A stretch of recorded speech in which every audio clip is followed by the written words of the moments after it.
Absolutely, Candace. Good morning. You know what? We got a lot of stuff going on here at Our Lady of Guadalupe. If you take a live look behind me, you can see that the youth are honoring and celebrating Las Fiestas Patrias. Hopefully, the city's extra precautions can keep these children focused on what's really important this Halloween, which is, of course, having fun, celebrating Halloween, and maybe even trying to avoid those cavities by taking it easy on all the extra candy they'll be getting. Also, fans and celebrating all the festivities.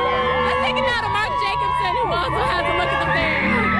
I'm here at La Unión Cívica Mexicana in Saginaw, which translates to the Mexican Civic Union, where, as you can see, preparations are well underway for the second annual Tamale Taste-Off. All the labor that goes into this project will provide a facelift for 75 homes on a side of Flint that city councilmen say need this kind of work the most. The battalion chief's major concern is the close watch he's asking all of us to keep on abandoned homes like the ones on this block. That's because there are thousands scattered across the city. And coming up later in the show, ABC 12's Ryan Slocum will have all the details about who'll be taking D'Antonio's place while he recovers. For now, reporting live in the newsroom, I'm Iris Perez, ABC 12 News. Robert McCathern is comforting a crowd of men and women who all feel they may be in one way or another related to one of the two victims inside this Kersley Park Boulevard home. I got a call from some of my members saying that one of the members of the church was involved in this murder and was murdered. So. With no official confirmation on exactly who's involved,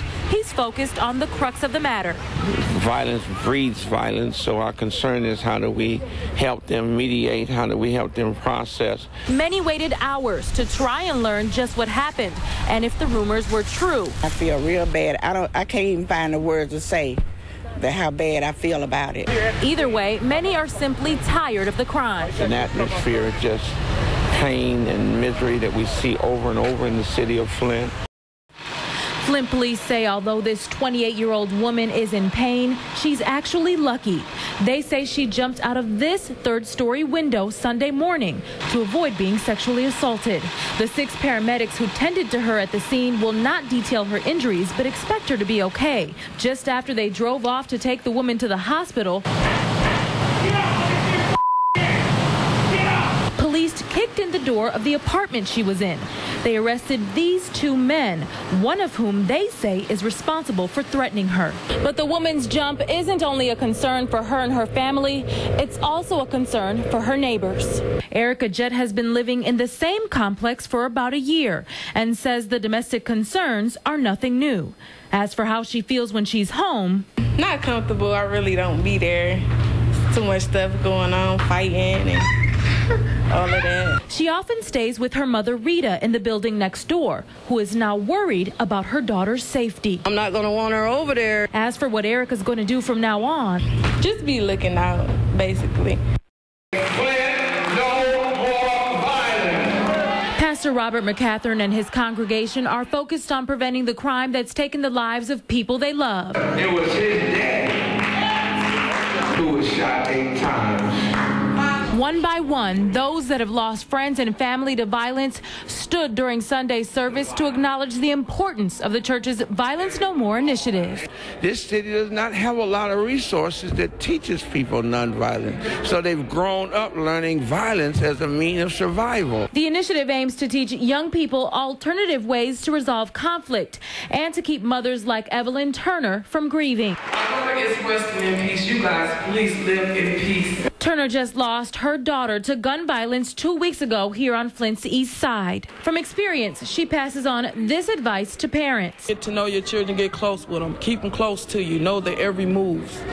It's so you can stop the violence. That's one way to stop the violence. Just know where your children are. McCathern is also counting on the community to step up and say yes to taking more responsibility for the condition of our city and each other. Martin Luther King said either we'll learn to live together as brothers or we'll all die together as fools.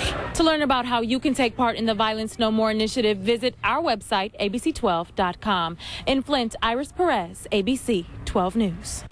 After rehab in Mississippi and before his jail sentence, 150 supporters gathered to pray with Aldrich and asked him to start a new ministry. Young man man that was in the congregation there. Said, let's name it Second Chance, and that's where it got the name from. The boy's suggestion and the pastor's 3 months jail time marked the beginning of his recovery. Jail was a healing point for me. It's like a reality that I'm not God, that I am human, that I'm very fragile, that I am subject to making mistakes. It's here at the Old Stewart Elementary School where Aldridge now encourages his 300-member congregation to face the truth behind addictions of every kind. His focus, the young people, the majority of whom he says are struggling with drug addiction themselves. Got quite a few of our members that are actively using, that I call, or they call me in the middle of the night now, 3 or 4 o'clock in the morning, and say, Pastor, I'm out there, can you pray for me? Yeah, I can pray for you. Do I need to send somebody to come get you? Because I know what it's like to be out there and not have anybody. A couple times I've called them just a mess, crying bad, miss my children, miss my girls. On Sundays, you can find Marcella Sheridan volunteering at Second Chance Nursery. She's recovering from a crack cocaine addiction. As a mother who lost custody of her 3 children, she recalls her life before attending Second Chance. I lived on the streets. I didn't have anything. I didn't have any respect, any self-worth. I didn't have anything. Marcella meets with Aldridge on a regular basis, and with moral support from Second Chance, she now aspires to be a drug counselor. It has allowed me to have hope that I'll get my children back, my baby girls. It has, I have a purpose. I have dreams again. I just believe in myself. That same support is what Aldridge wants anyone dealing with addiction to have. Now this is what I want you to do this morning. I want you to touch your neighbor.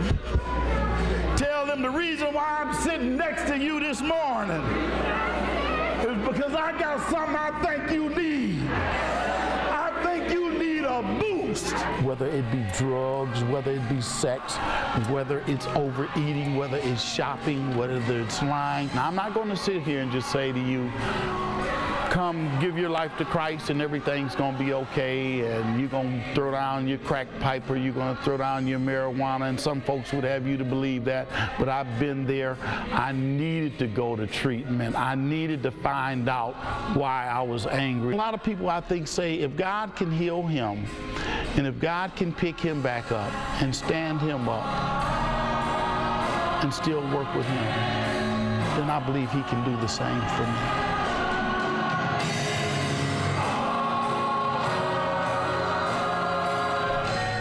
Now, Aldridge admits recovery isn't all faith in Scripture. Instead, he says it's a choice, one that requires integrity, balance, and staying grounded. Live in the studio, Iris Perez, ABC 12 News.